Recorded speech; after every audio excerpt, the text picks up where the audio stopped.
Greetings to our national leaders and executive team. What a privilege it is to be with you here at the end of August. Just want to share a couple thoughts. Just so thankful to all that God is doing. And obviously, we're remembering our dear brothers and sisters in Pakistan and what transpired there this month, what transpired in India and the state of Manipur months before, and brothers and sisters around the world that are suffering great persecution.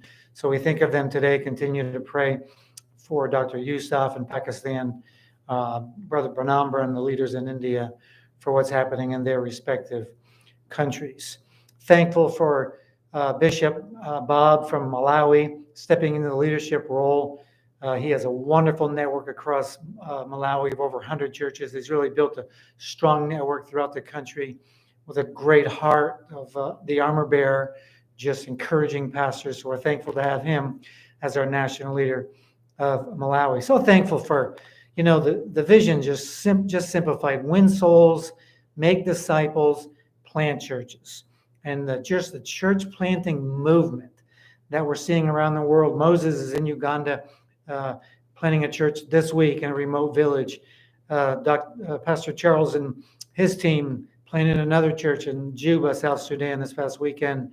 And Dr. Antonio is planting churches in remote villages all through Angola. Pastor Abraham in Vietnam, amazing what's going on in that communist country with the planting of churches, and on we can go. So thankful for the great reports. Pastor Tim and Bonnie in Australia, and our revivalist friends Mark and Kawanda in Canada. Prayer, praise, prophetic acts in their nations. Really seeing God do some encouraging things in both Australia and Canada.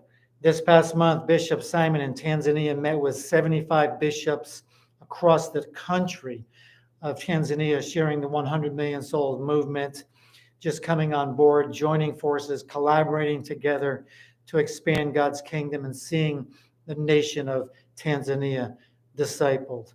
Again, so thankful. And Pastor Yoel and what's going on in Indonesia among the next generation is so encouraging. We continue to thank God for that, and that Pastor Yoel will be a voice not only to next gen in Indonesia, but for the nations.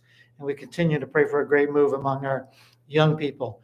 Julie, who's on our Julie Earl on our executive team, just got back from both Rwanda and Uganda doing crusades, over 6,000 people saved, wonderful reports, and so thankful for the goodness of God there. Again, I could go on and on. Dr. Johnny just had a wonderful conference, his network. PAMA, I was hoping to be there, was not able to.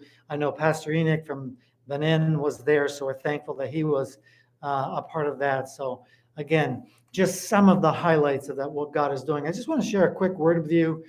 The month of August, the Lord is really ministering and speaking to me from Genesis and Abraham, where the Lord was really speaking to him. And in chapter 15, verse 5, the Lord brought Abraham outside of his tent, significant. And he said, "Look now, heaven, and count the stars if you are able to number them." And he said to him, "So shall your descendants be." I know for this month of August, the Lord is really challenging me to, in a sense, get out of my mindset. The tent represented his past, his mindset, his thinking. We need to come out of those old mindsets, those old wineskins, get before the Lord as Abraham did, look up and believe God for what he wants to do.